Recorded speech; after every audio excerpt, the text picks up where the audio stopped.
How does it feel to after a long time of recording and writing songs, to unleash the new songs? It feels great. I mean, for now we're just playing one song, but we're working on the others.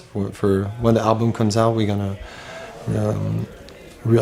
unleash, like you said, all these songs, and it's a great feeling. That's when they come to life, really, because in the studio it's like surgery, man. It's like so precise and so about the details all the time, and all of a sudden on stage they just explode and come to life, and people grab them and make what they want with it.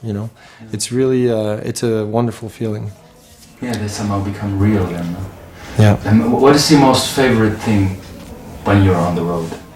What do you like most about touring?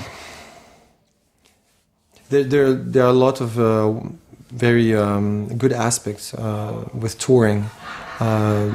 Discovering new countries, new faces, and of course playing live, jumping on stage. And the more we go on stage and the more we feel home on the stage. I know that I have my wedges like this, my monitors and my microphone, my guitar, and it's always the same setting. So at least I have one point of reference when I'm on tour, because the rest of the time we don't know where we're gonna park, do we have a dressing room today, what we're gonna eat. It's we're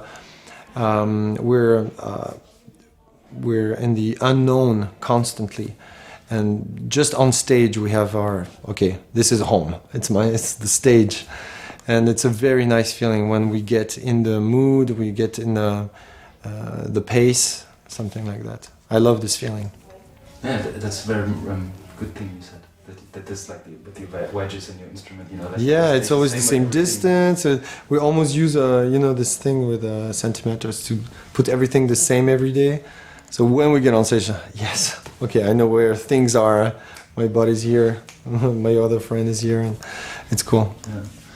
Can you tell me about your most remarkable culture shock moment when you are conquering new countries? Well, we played in Morocco once, North Africa, and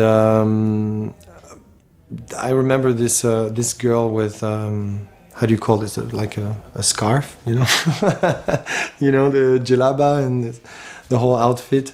She was banging her head and doing like this on the first row. That was great. That was a great moment.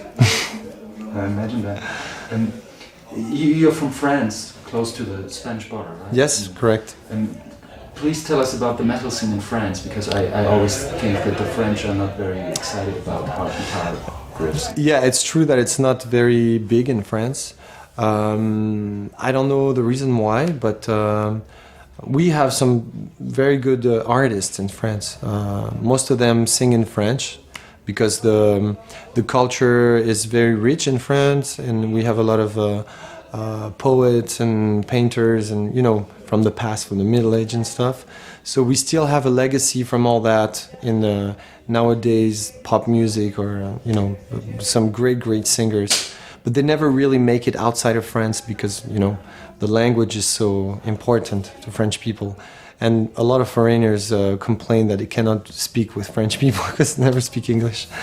So the metal scene in France has French singing bands? Yeah, a lot of them. Sing in French.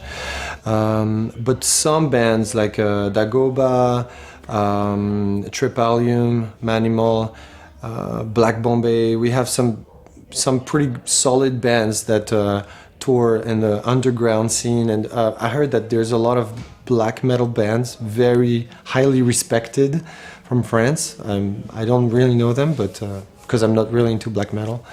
And there's like Daft Punk and Justice, and electro, and so there's a scene, but it's a little quieter than everywhere else, I guess. So on what music did you grow up when you were kids, or what? How? The Beatles, Michael Jackson, Dire Straits, Mike Oldfield, the classics. My parents were listening to a lot of music, so the house was full of music all the time. And when I started to play, it was immediately heavy music, and they were like, whatever, They never tried to stop me from anything, and I thank them for that. They were very supportive. The way my dad was supporting, he was not saying anything. And my mom would be like, what do you need? You need a guitar? Let's try to save money. Let's try to get your guitar. And so it was always fun and nice to share this experience with them. And now they're very proud, especially since we played Stade de France recently with Metallica. It's like a huge stadium in Paris. It's the biggest stadium in France. That was built for the World Cup in '98. And it's a big symbol in France, the stadium, because the French team won the championship that year. So, it's like in the heart of the French. It means a lot. And recently we played Stade de France. So our dad, because my brother is the drummer, so was so proud, like, my sons are playing Stade de France, So they're very supportive. Yeah, that's great. Did they come to see the show? No. They were lazy. So, but you're on tour with Metallica and Slayer. I mean, obviously, I don't know. How do you feel about? I feel great. I mean, we toured for 15 years now. We're a band since we're teenagers, and we are very used to play small clubs and give 100% for 10 people, but it doesn't matter. That's the way we do it. So all of a sudden we give 100%, but it's for 80,000 people. And it's a wonderful feeling. And sometimes we do the math and we're like, it would take us 10 years playing just in Poland to reach so many people, And we did it one night in Warsaw, Varsovie. So it's incredible because we know where we come from when we have a gig with Metallica and with Slayer. We really appreciate and we know what it means. It's not like we're being thrown on big stages, from the start. We're not a baby band. Like we had a life already. So it's just wonderful. Plus, we're huge fans. You know what I mean? So I was watching them play from the side of the stage the other day, and Kirk Hammond saw me and like, dude, it's incredible. Super happy. Cool. And what do you guys do when you're not busy with the band? In your real life? Yes. Well, I enjoy being home so much. I like to have my coffee machine around, wake up in the morning, make some coffee, be with my wife, This is so precious, is becoming more and more precious. The more we tour, the more we love to be at home. But when I have free time, I like to travel. And touring is not like traveling, really. We don't go to the beach or relax. We're working, so I love to travel personally. My brother's a surfer. He likes to surf. And the guitar player, Christian, is growing vegetables. So when he's on tour, he has to ask his mother to look after his vegetables. And the bass player is riding his bicycle, basically. What is special for you here at Rock and Park? It's your first time, right? Or have you... Yeah, it's our very first time here. And finally, I want to say, because I mean, this is a very famous festival, and I did a terrible mistake today. I jumped on stage and I'm like, "What's up, Rock am Ring?" And then I fixed the situation right after. I'm like, "Damn, I was not fully awake, It's like when I get on stage, but it means a lot to us. Like we always look closely who's playing at what festival, and we did some festivals before, like the Download and. The Brutal Assault in Czech Republic and the Hellfest, and we toured in the US. But this we never did before because we never really toured a lot in Germany. Somehow it's sometimes you have an opportunity to do something, so you let something else on the side. And Germany was not really.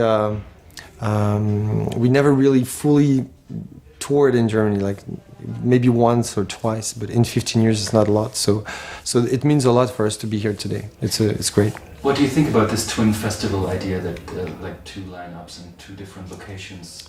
It's a little confusing for artists because they get mixed up in the names. No, it's great. It's great. There's the same thing in Canada, Montreal and Toronto, and we'll be playing this summer. It's good. It's great. festivals are good. I love festivals. If they could all have a twin, that would be awesome. And who are you looking forward to seeing now at the Rock am Ring? Well, Refused is about to start. I really want to see them play. Tenacious D.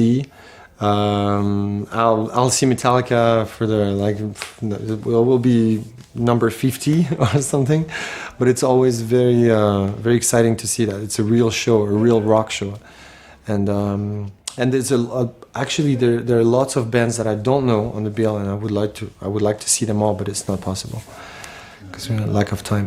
Well, then go hurry and... Yeah, I need to catch Refused, absolutely. Yeah.